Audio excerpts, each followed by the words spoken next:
Yesterday, a YouTube channel with over 1 million subscribers came out in defense of Sargon of Akkad by asking all of his fans to terminate their Patreon accounts and pull their funding off the platform.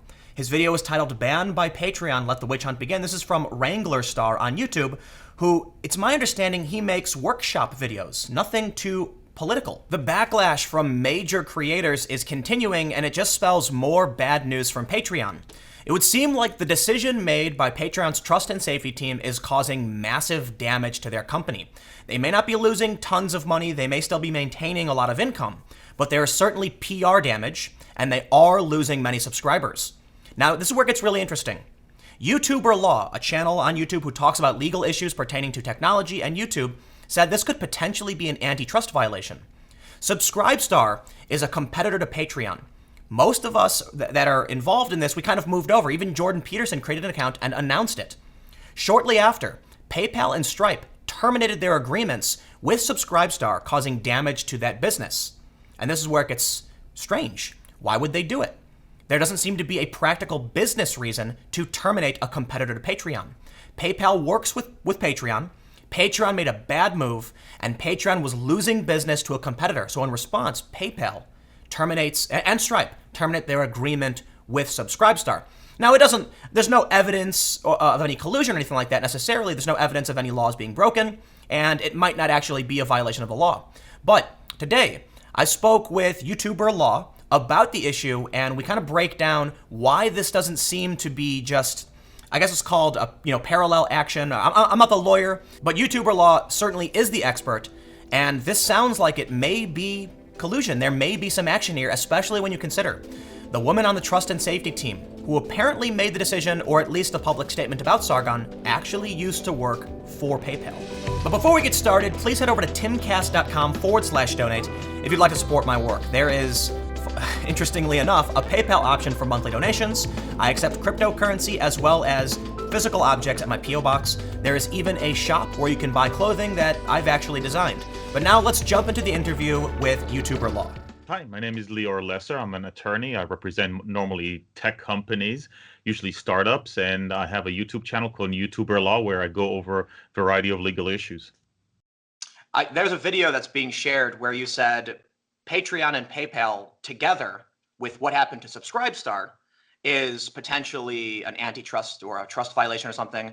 I saw this video, people are sharing it, and I thought it would be interested if you want to just kind of reiterate that thought, and then I've got a bunch of questions about the situation we can go through.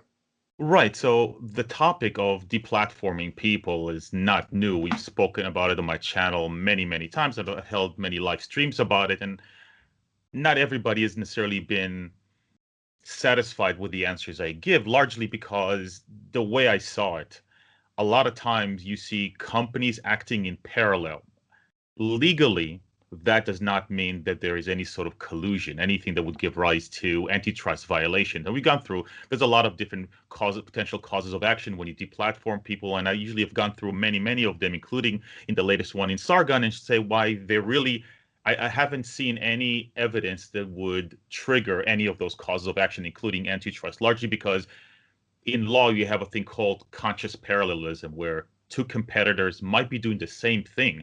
A lot of times one competitor looks at what somebody else is doing and he just follows them. Somebody reduces prices, they want to reduce prices. Sometimes they act disjointly, they want to act in opposition. But none of that is necessarily illegal. None of that gives rise to it. This time there was something different here, where you have one company, Patreon, that took down Sargon of Akkad. That created a lot of kind of PR focus on a competitor of Patreon. Now, competitor is kind of a hard sell. It's basically a startup with far less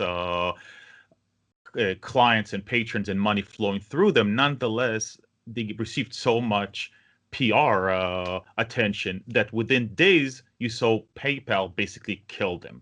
PayPal and immediately after that, Stripe as well took away their payment capabilities, which nowadays, given the strength of PayPal, I think worldwide it's about 65% of the market. In the United States alone, closer to 73% of the market.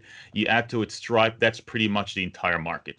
Third is like Square with couple of digit points. So they're pretty much the market. They generate tremendous amount of trust when it comes to consumers. A lot of people do not pay or transmit money online unless they see those kind of trusted names. So you don't have access to that. It pretty much kills you.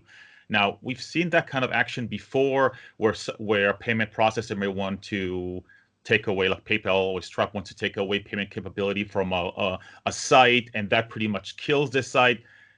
But we've never seen a reaction like this, kind of a triangle, because if PayPal kills one of its customers, that's not necessarily considered an antitrust violation because they're not really competitors. But what you saw here is Patreon banning an individual who then moved to a competitor, an enormous amount of PR being focused on that competitor, especially when the story kind of blew up and went a little more mainstream outside of the YouTube bubble, and PayPal then reacting immediately to kill that competitor. And that you see that is effectively what you would call collusion, what is also can be known as group boycotting. A group, more than one individual, not just PayPal itself, but with Patreon possessing market power, preventing an entrant into the market. That's collusion, and that's an anti-competitive act. And there have been tons of cases on this. It's not a new thing. There's been tons of cases over the years. So here's what it sounds like. Here's my takeaway. I'm not a lawyer, but it sounds like what you're saying is Patreon and PayPal and Stripe, they all work together. And Patreon has a monopoly in this space for the most part. There's very few competitors to Patreon, and there's very few competitors to PayPal and Stripe.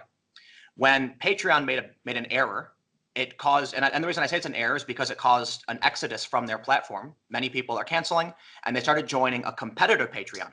We then see PayPal and Stripe act to protect their client, their business partner Patreon, by suspending services to potential market competition. Does that make sense? That's what it would look like. Obviously, I don't have any inside information. It would look like, and I think now you have enough evidence to justify an FTC investigation. Well, hold on. Because there's one more thing that you did bring up. Nick Monroe on Twitter brought this up. I wouldn't necessarily say this is a strong point, but the woman who works the trust and safety team, who actually spoke with me on the phone, she was previously an employee at PayPal for 8 years. Now, this was 8 years ago, so it's not like you could say that she was recently working there, but does that add to the credibility that maybe they work together, that she has a direct connection with the company that has then terminated? I mean, I look at it this way. She is the woman who's justifying the termination of Sargon, and then a company she previously worked at for 8 years then terminates their business relationship because it almost sounds like to me, if I was to be a conspiracy theorist, and again, this is just a thought, there's no evidence of this, she made a mistake, she hurt her company, and this is bad news for her. So then when everyone starts going to Subscribestar, all of a sudden a company she used to work for acts to defend the company she currently works for, almost like her friends at PayPal are trying to protect her from the mistake she made. That's just a conspiracy theory. I don't think it's overtly true, but... Right. I mean, there could be a lot of that. I mean, could be that CEO levels sit around lunch every once in a while, discuss, we have problems online with a lot of hate speech. We should all, if not in concert, nonetheless, try to exclude some of these individuals. It could be a lot of reasons why. That is just an indication. You're right. But there could be a lot of reasons. That's why I have no idea what's happening. But this is the first time that at least I saw where there were actions that are not in line with business practices. Meaning you can say that, argue or not, that when more and more people started to move to Gab had a certain history, Gab being a social media platform. I wouldn't call it a competitor to YouTube, but basically more a classic social media platform in which a lot of people posted on it. I posted on it. I didn't think anything of it really. But when Gab was taken down, essentially, there was this argument that it was a hive of hate. Now, regardless of what you think of that argument, Gab had somewhat of a history that they can point to and say, you know what, this is the reason why. And that's so they can justify it based on business practices, whether or not you agree with it or not, or more likely free speech, because those companies have a right to disassociate themselves with expressions that they do not agree with. But when it came to something like Subscribestar, it was a complete unknown. It's a company that started out that obviously wanted to compete with Patreon, but in a market where Patreon was pretty much the only player and everybody else are not even secondary players in that market. Patreon really dominates that market. It's not a monopoly because the market is not really just that tiny little segment, but in its own little segment, which includes a one feature style application, it dominates. So there would be no business reason that I would have known that would justify PayPal killing that client of theirs. No even expression of free speech, because it wasn't as if the company was developed enough to represent a certain point of view. All that happened was a certain amount of focus, a lot of focus, especially when the story went mainstream, when people like Sam Harris started to talk about this issue. Suddenly there was just focus on this tiny little company that might represent a threat to Patreon. PayPal acted. And this is so anti interest to PayPal. This makes no sense from a business perspective, and it makes no sense from a free speech perspective. What is PayPal trying to say when it kills a company? It wasn't as if it said, you know what, Subscribestar and everybody out there, we do not want to deal with Sargon of Akkad. We don't agree with what he says. We want you that to stop. That'd be an interesting statement. But they've basically killed a company that is not a competitor of theirs, but a competitor of Patreon. So there seems to be some arrangement here that we are not aware of. We can talk about it, but we're not aware of that might raise real issues. So the question I have is, can PayPal say to all the companies we work with, you are not allowed to work with a certain individual, right?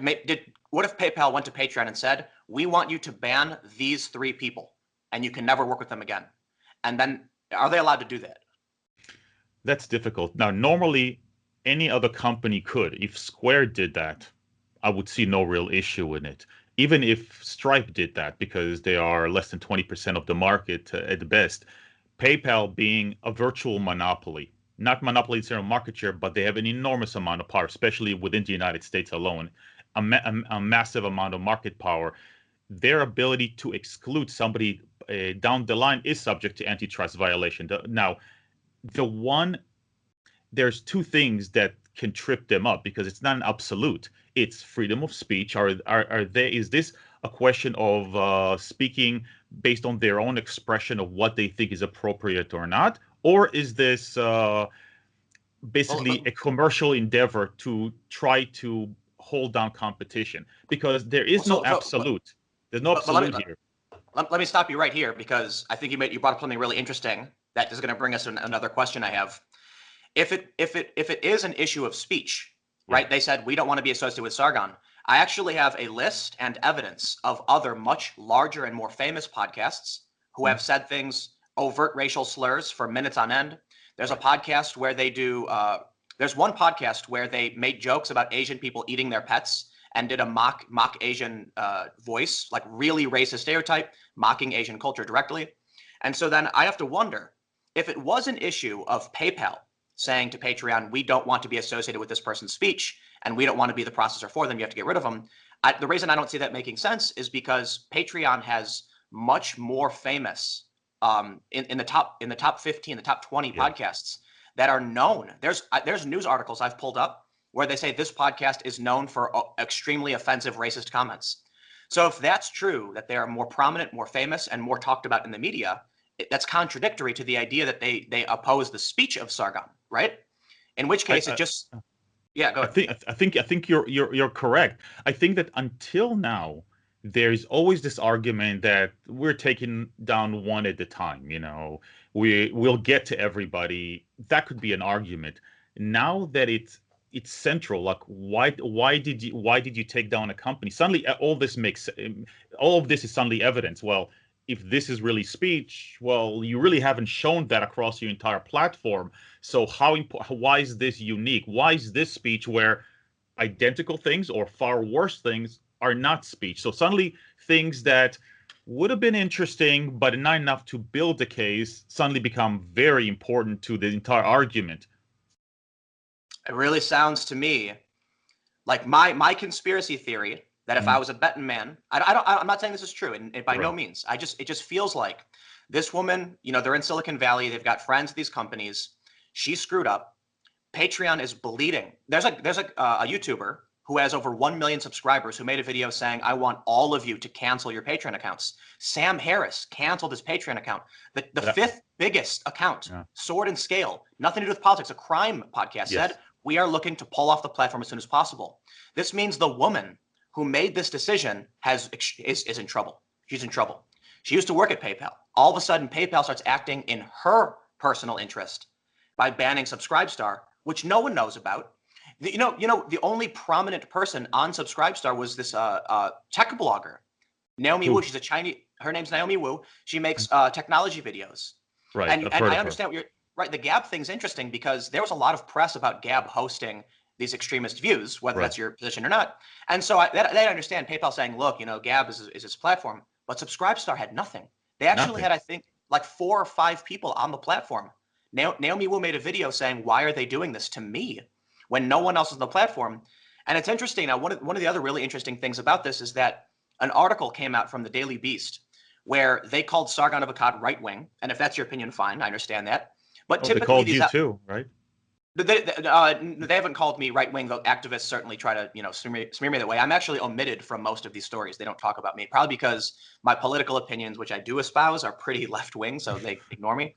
But the interesting thing is they used to call Sargon alt-right all the time. Right. But this controversy shows that Sargon actually he was banned because he was arguing with the alt-right and insulted them. And now these news articles are actually saying Sargon is right-wing, arguing with the alt-right. So it's changing the perspective too. I don't want to go off on a tangent though, because that's an entirely other issue. I wanted to, I've got some other questions here. And so maybe won't get to all of them, but one other issue that's important. Patreon can take pledges from people directly through PayPal. So it's not just about paying people out. It's that when you look at Graphtreon, which is a website that shows the public data of Patreon, how much money they're getting. Okay. I would say it's fair. A decent amount of money that transfers through Patreon per month is actually people who have PayPal accounts directly charging their PayPal through Patreon, which gets a cut. So that means if PayPal said something to Patreon like ban this person, and then Patreon said, well, if we don't ban them, PayPal's threatening to cut us off, we're going to lose $1 million per month, right? That would be dead. If you want to comment, who, PayPal or Patreon? Patreon will not exist. Right now, we're in a situation where it's very difficult to grow beyond a very small size without having PayPal. PayPal now is an almost necessity for any small business. Well, so the question that I to get from that is PayPal allowed to do that? To basically, because they control so much of the business coming into Patreon or other services, essentially force Patreon to take action at the risk of them shutting down. And I think it's important to note too, or actually, I have another question, so you can comment on that. Is PayPal allowed to pressure companies? No, this kind of coordination, because PayPal holds what we could call a monopoly, even though it's not an actual monopoly, it's not the only player in town, because it possesses such enormous market power. It's collaborating with other people downstream or upstream from it could be problematic. Not necessarily. There are times where you are allowed to enforce rules. We can go even back. We can say that how much of this is being actually enforced by Visa, MasterCard that are pushing it onto PayPal, and PayPal really is just enforcing it downstream from them. I don't know the storyline here, which why I think that this is where the government needs to step in, because it can just start asking questions that individuals cannot. But it's none of this is the way it works in law. Very few actions are per se illegal, meaning they're automatically illegal without really having to think about it too much. And in the United States, it's all about pricing. So in the event that there's a price fixing, that would be per se illegal under antitrust law. So nothing you're saying is per se illegal. The question is, what's the impact on the competitive nature? Whether it's about competition to PayPal or competition to one of the people that are involved in the collaboration. So that's what's going to look for. So it's never automatic. So here's another interesting thing is that a lot of people are setting up PayPal accounts, actually, right? So I don't want to name anybody specifically, but when Patreon first banned Lauren Southern, many people set up subscription services directly through PayPal. And I've I heard of think that, yeah. that is it fair to say then that PayPal and Patreon actually compete with each other? They are, because I mean I've never used that feature of PayPal, but I know that people, when they started saying that, look, we're going to stop sending money through Patreon, maybe you should start using PayPal. They have a competing business. So my understanding that there were competitors, but is that really a competitor? Yes, it might be. The differential profits earned by PayPal may be different whether or not it's their own product or Patreon, but based on the facts that you're saying, that I don't know of, that PayPal makes money with money going into Patreon as well as money leaving Patreon, it's not really losing money if it's between them. So I guess the reason I bring this up is I feel like I think it's fair to say that at least to a certain degree, PayPal and Patreon do compete with each other, as Yes. well as PayPal. PayPal is a much bigger service, but I don't have to use Patreon. I can use PayPal or Stripe. And so the question then becomes, if PayPal is putting pressure on Patreon, like, look, we know PayPal terminated its agreement with Subscribestar. Right. Subscribestar and PayPal are also competitors, right? I Right. mean, in response to the shutdown of Subscribestar, I resort back to PayPal. So is this not only a collusion Okay. between these companies, but is PayPal actually shutting down its competition That's because a it's good point. taking ground in this market as well? Right. So I didn't think of that because I didn't think about that one feature, but technically you would be correct that PayPal is also a direct competitor with a Subscribestar. Now, the argument would be that the size differential is so large, and that is it really motivated to kill a competitor here? Whereas, it has control over something like a Patreon, where, while it is a competitor, they have a certain amount of control. So yes, you're right. At that point, there are rules as a monopoly that forbid you from refusing to deal. That's separate. PayPal alone, without anybody else, if it's refusing to deal with other competitors that might nonetheless need its services because it's an essential service what they're providing, is then guilty of antitrust. It happens in railroad and stuff like that. The refusal, it can happen in phone line if there's a refusal to allow competitor to use your line and it's the only way to reach a city, a town, or something like that. So you're correct. I mean, that could be a case in and of itself, saying that PayPal as a monopoly is not permitted to exclude competitors from using an essential service. And since the PayPal credit processing is essential service nowadays because of its size, it's not permitted actually to exclude them. And we don't know. I don't want to say this is true, but there's some people believe that the reason Patreon takes people down is because PayPal pressures them too. So the question then is, if that's the case, okay, because PayPal and Patreon do compete at a certain level, is PayPal as a monopoly allowed to use its market power to force Patreon to make decisions?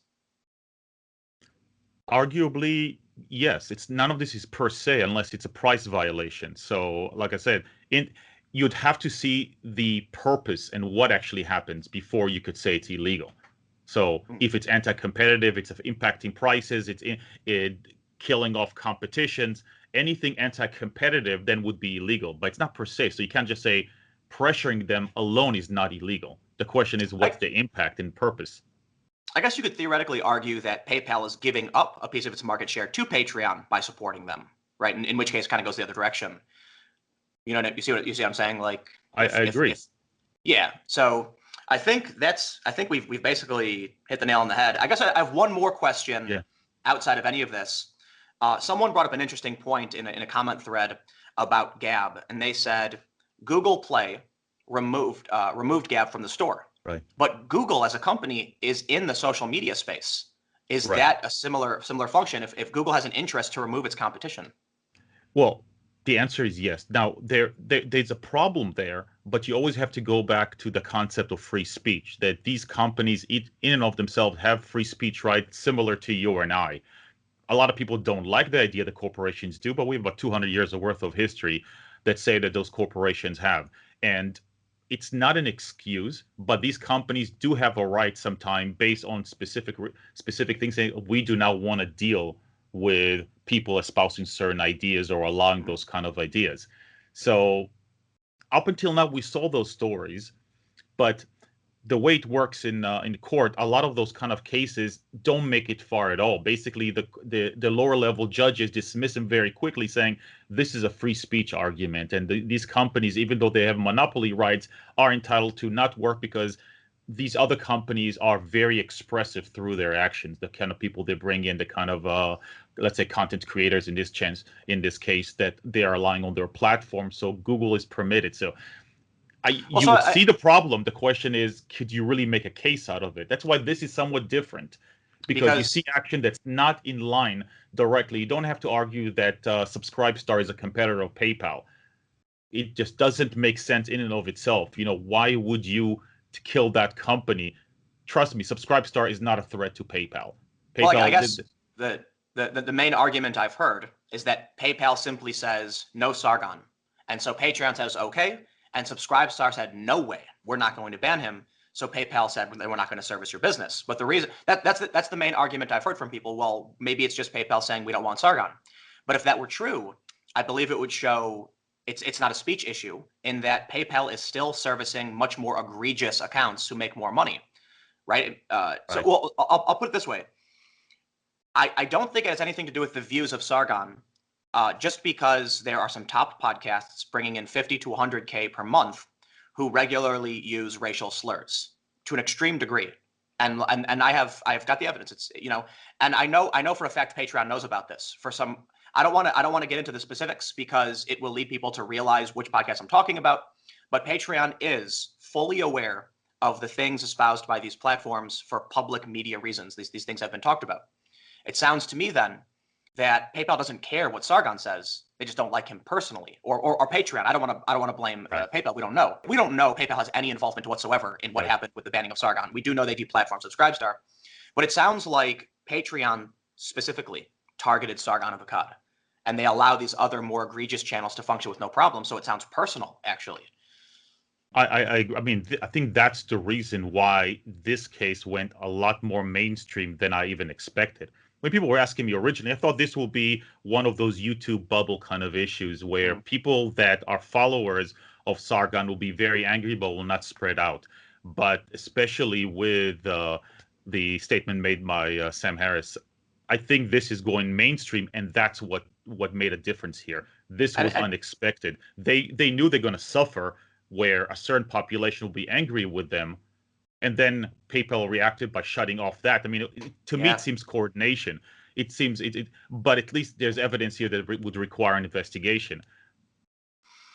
Well, the one point I always want to make, because there's a lot of people who don't seem to understand. I got a message from someone saying, how could you, some of these podcasts are making jokes. How could you compare a joke to Sargon's direct, statement in which he made in anger?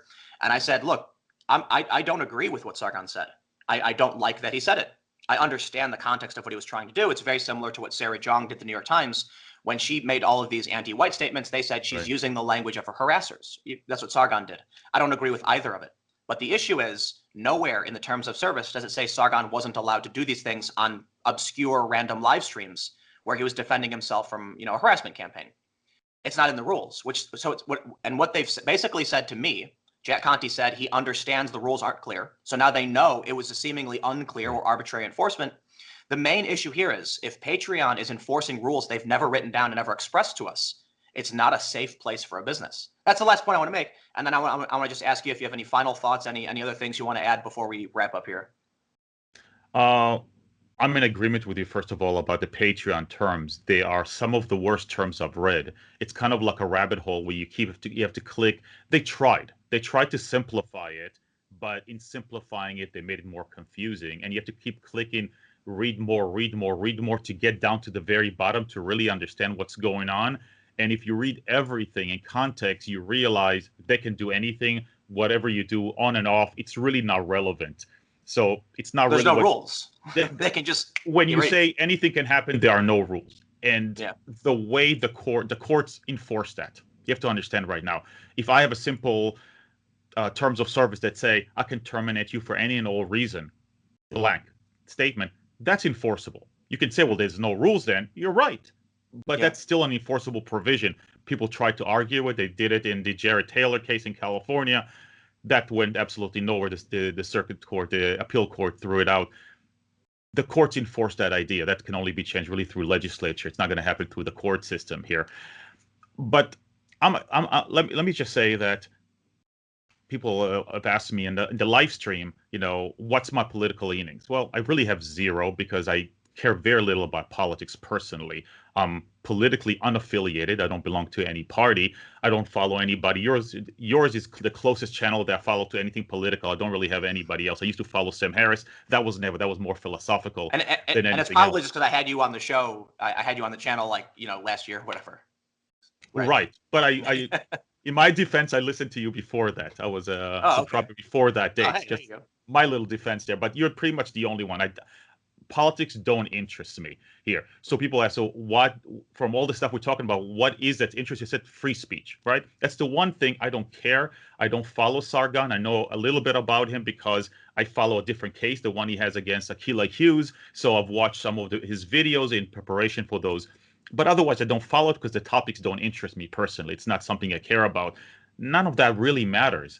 This is purely a free speech argument, whether or not anybody, whether or not is right of center or left of center, is permitted to speak, and whether or not companies with enormous market power can then decide whether or not you are permitted to compete in a marketplace of ideas. That's the only thing that matters.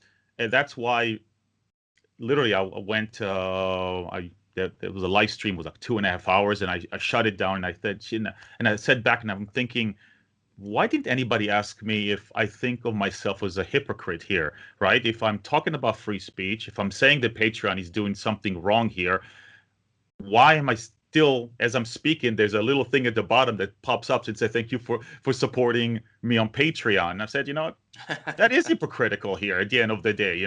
We can talk about it all day long, but as long as I'm enjoying collecting funds based on Patreon, what I'm saying is nonsensical.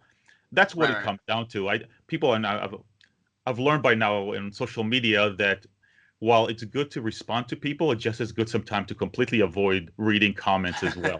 People make comments about, if you support a Sargon, you might as well be wearing a white hat and all this kind of white pointy hat, all this kind of nonsense. Yeah, this is just about free speech. Right, and it's so frustrating how I've interviewed people and I talk with people and whatever these activist groups are, they want to associate you as having the same political views of even a YouTube channel you've watched, right?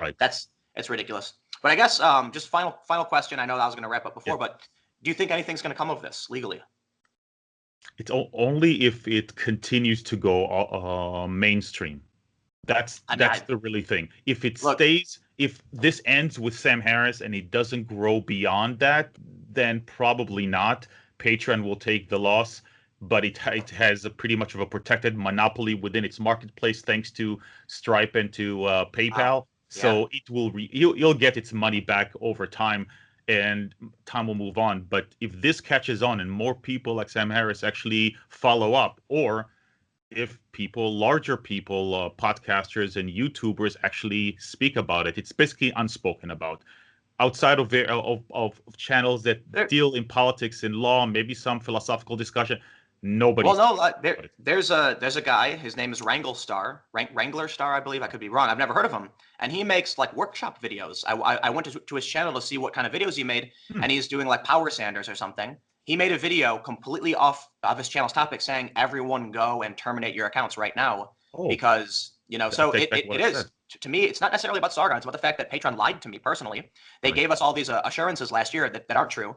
And it's an unsafe place to do business if they can arbitrarily remove you, and they will. Right. So now I've got people totally unaffiliated. And I mean, there's another guy I know. His name's Luke Rutkowski. He's got over 500,000 subscribers. Just announced he was pulling off the platform, and he's not a big channel by no means, but it's another ripple. When his patrons get canned, they're going to get angry, and it's going to keep so maybe a cascade effect. I don't want to go on too long because I said I was going to wrap up. So do you want to just mention your channel where people can find you? Yes, just go to YouTuber Law. YouTuber with an ER Law.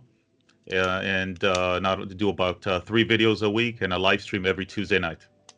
Right on. So everybody watching, thanks for hanging out. You can follow me on Twitter, and you can subscribe to this channel. I've got a second channel, youtube.com/TimCastNews, where I'll have more videos up at 6 p.m. So thanks for hanging out with us, and check out YouTuber Law on YouTube, and I will see you all next time. Thank you.